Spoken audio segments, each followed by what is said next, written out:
강아지 교육 여러분 열심히 하고 계시죠? 근데 왜 안 될까요? 유튜브도 찾아보고 책도 읽어보고 훈련사도 불러봤는데 그래도 똑같이 짖고 똑같이 안 듣고 똑같이 반복됩니다. 기술적인 문제가 아니에요. 더 근본적인 문제가 있습니다. 오늘 한번 그 이야기를 해보려고 합니다. 강아지 교육 처음 시작하시는 분들 보통 뭐부터 찾아보시나요?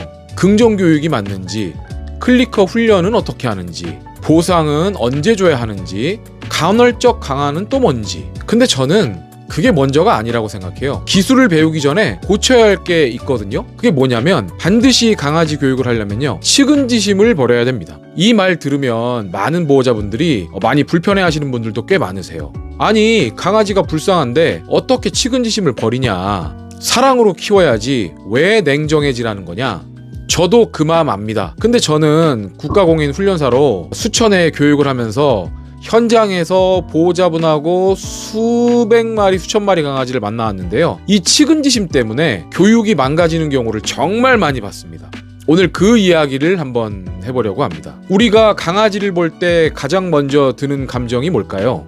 불쌍하다? 귀엽다? 안쓰럽다? 특히 문제 행동이 있는 강아지일수록 보호자는 이런 생각을 더 많이 합니다. 애가 분리불안이 심한데 혼자 있을 때 얼마나 불안하겠어. 짖는 것도 무서워서 그러는 거겠지.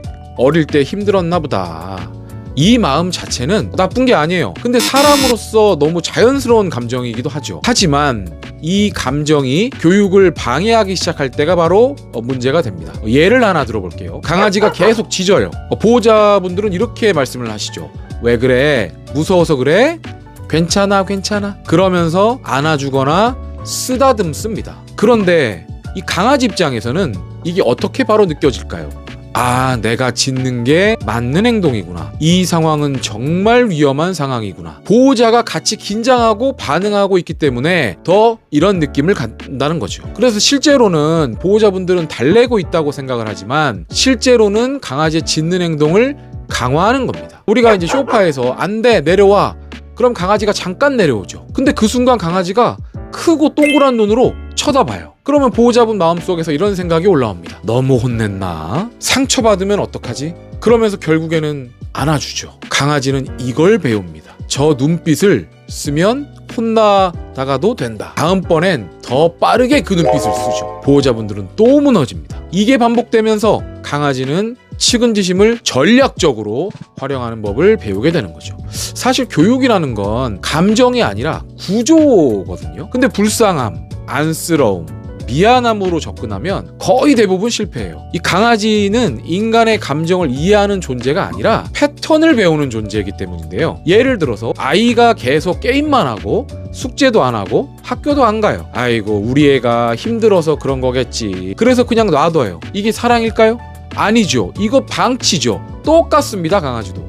사람 사이에서는요, 측은지심이 통해요. 내가 불쌍히 그 사람을 여기면 상대방도 그걸 알고요. 그리고 반대급부인 인지상정이라는 말이 따라옵니다. 그런데 강아지한테 측은지심을 준다. 그러면 내가 자신을 불쌍히 여기고 있다는 사실을 전혀 알지 못해요. 강아지가 읽는 건 딱 하나. 지금 내 행동에 어떤 결과가 따라오는지밖에 몰라요. 측은지심은 보호자 혼자만의 감정이에요. 의도가 아니라 결과로 전달되는 거죠. 현장에서 정말 많이 보는 케이스가 있어요. 우리 애 너무 착해요. 그런데 실제로는 짖음, 분리불안, 산책 시에 통제 불가, 이런 여러 가지 것들이 많죠. 왜 그럴까요? 측은지심 때문에 그 기준을 못 세워서 그래요. 강아지는 불쌍한 존재가 아니라 훈련하고 교육 가능한 동물입니다. 교육이 되어야 행복합니다. 기준이 없는 강아지는 세상이 계속 불안하기 마련이에요. 그런데 반대로 기준이 있는 강아지는 안정적이죠. 강아지를 불쌍하게 보지 마세요. 사랑하지 말라는 게 아니거든요. 진짜 사랑한다면 교육을 해야 합니다. 측은지심을 버리라는 건 감정적인 사랑을 줄이고 책임 있는 사랑을 하라는 뜻입니다. 강아지가 짖을 때 같이 불안해하는 게 아니라 괜찮다, 조용, 차분하게 방향을 잡아주는 존재가 바로 보호자의 존재인 거죠. 이 아이가 안정적으로 살게 하려면 내가 어떤 기준을 만들어야 할까?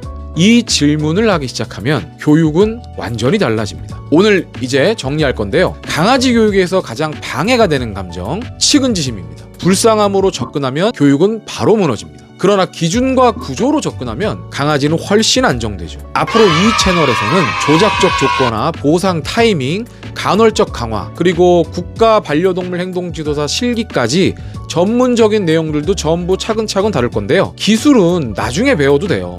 근데 마음가짐이 잘못된 상태에서는 어떤 기술도 작동하지 않습니다. 도구브릿지 박철주 대표였고요. 현장에서 쌓인 이야기들 앞으로 계속 풀어드릴 거고요. 다음 영상에서 뵙겠습니다. 구독과 좋아요 부탁드려요. 감사합니다.